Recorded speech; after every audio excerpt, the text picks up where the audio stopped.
Trimo tresnoku. Ora gelem. Trimo tresnoku. Ora gelem. Trimo tresnoku. Ora gelem. Lunga kono. Aku kesel banget dino iki. Wonten masalah nopo to, Mas? Aku sambung ngelamar Dewi Sinta, nanging aku ditolak amarga aku ora duwe apa-apa. Sing sabar yo Mas, tasih wonten wadon liya ingkang luwih becik tinimbang Putri Sinta Dewi.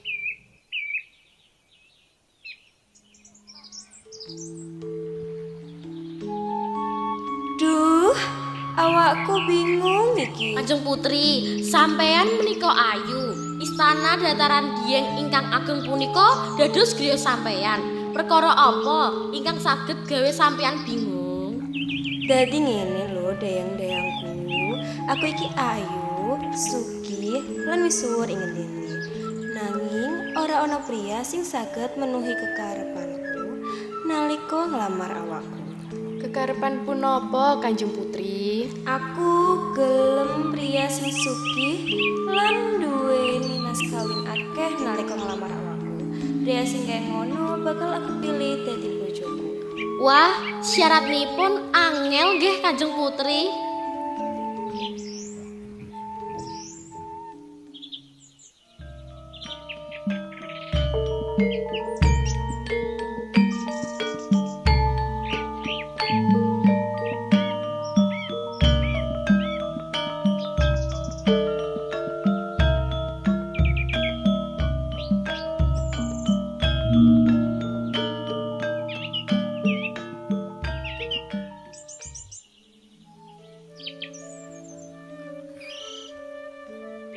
Kita saking negara Garungan didhawuhi kangge nyerahaken surat lamaran saking Pangeran Kidang Garungan kangge Putri Sinta Dewi.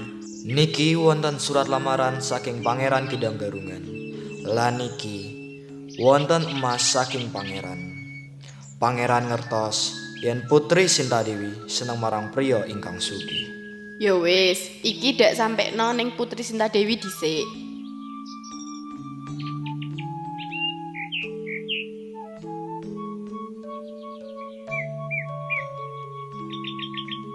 Kanjeng Putri, Kanjeng Putri. Niki wonten surat lamaran saking Pangeran Kidang Garungan.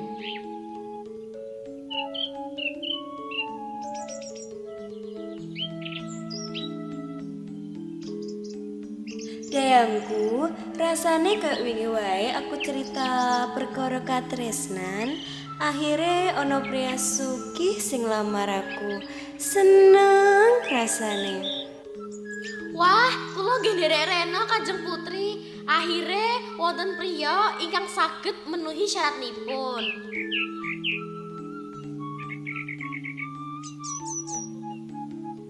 Dadi kalian utusan saka Garungan? Gue Kanjeng Putri, kita utusan ingkang didhawuhi nyerahaken surat lamaran lan mas kangge Kanjeng Putri. Berarti pangeran negaramu bakal ngelamar aku? Inggih Kanjeng Putri, asmane Pangeran Kidang Garungan. Oh, jadi ngene. Aku narimo lamaran saka pangeranmu, nanging pangeranmu kudu teko ing istanaku lan nggo luwih akeh emas lan barang. Gue Kanjeng Putri, pesan sampeyan bakal tak sampeno marang Pangeran Kidang Garungan. Nggih, hati-hati. Salam kanggo pangeranmu.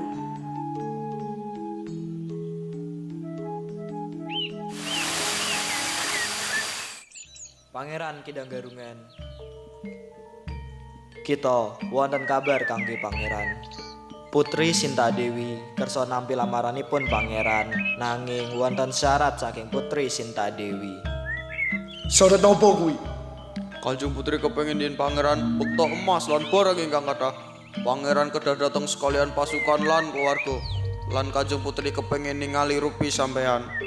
Sesuk aku bakal gowo emas, barang, lan kabeh keluargaku. Kanjeng Putri bakalan seneng sesuk. Mboten sah agawe susah pangeran. Napa Kanjeng Putri siap ningali rupi sampean ingkang kaya kidang? Wah. Kaya ora arti saka wae aku. Dudu aku pangeran. Oh iya lali. Aku ki pangeran sing sugih lan misuwur. Kanjeng Putri bakalan seneng karo aku.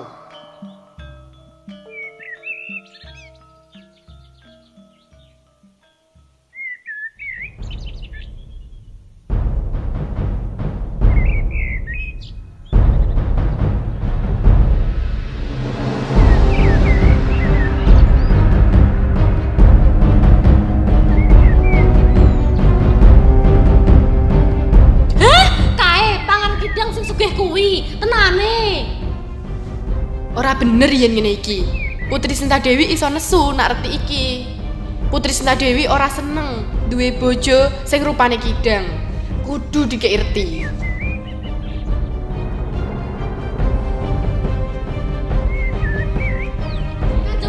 Kanjeng Putri. Napa to kowe iki? Aku isi dandan ki lho.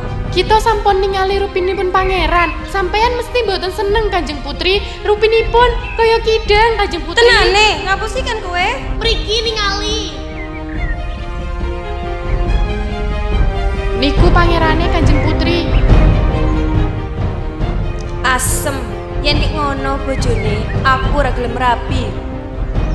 Tenang Kanjeng Putri, mboten usah kaget. Mesti wonten dalan ingkang saged dilakoni. Tak kira yen bojone sugih, pasti awake ganteng lan gagah. Nanging pikiranku salah banget. Aku kudu ngopo kanggo saiki, Gusti?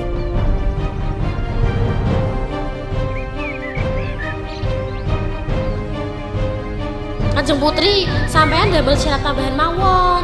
Pangeran Kidang menika sekti, kabeh saged dipun lakoni. Sek. Aku nduweni siji syarat meneh.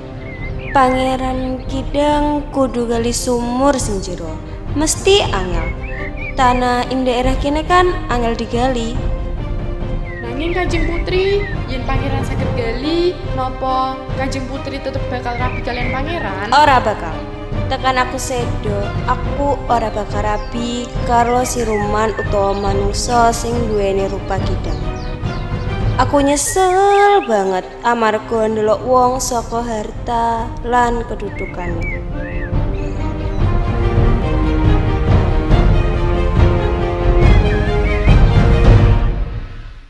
Pangeran, ana siji kahanan liyane sing kudu ditindakake yen sampeyan pengen omah-omahan karo aku.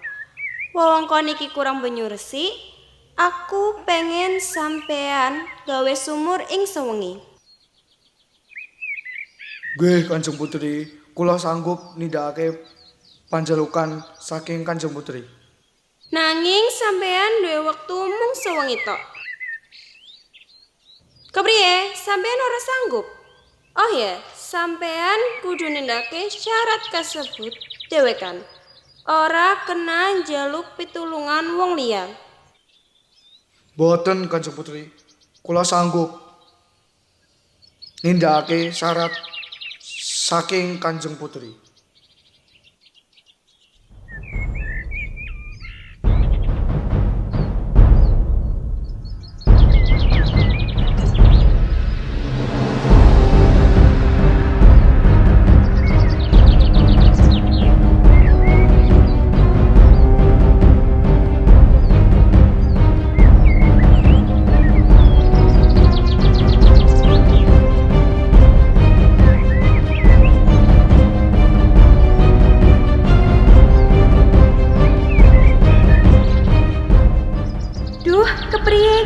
Awakku udah ngelakuin apa supaya ora sido rapi karo Pangeran Kidang Garungan.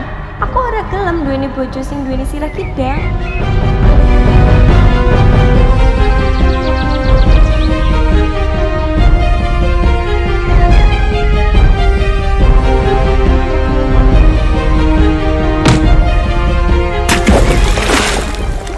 Putri Sinta Dewi, wani men kowe gawe siasat gawe mateni aku.